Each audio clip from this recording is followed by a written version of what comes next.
en el sentit que tu has d'aprendre a gestionar-te, a organitzar-te. Per exemple, en el projecte aquest de Breaking Ball que vam organitzar de l'intercanvi,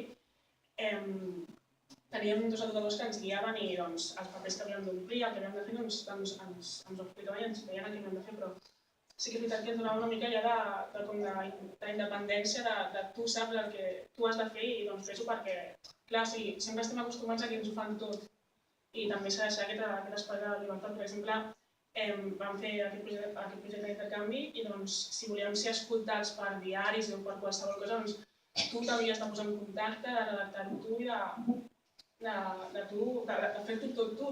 Si volies que un dia vingués va venir la col·lectiva Open Arms, de Fora de Refugiats, i clar, tu havies de contactar, havies de trucar, ho havíem de fer tot nosaltres, que és una cosa positiva, jo penso, per part dels educadors. I molt bé.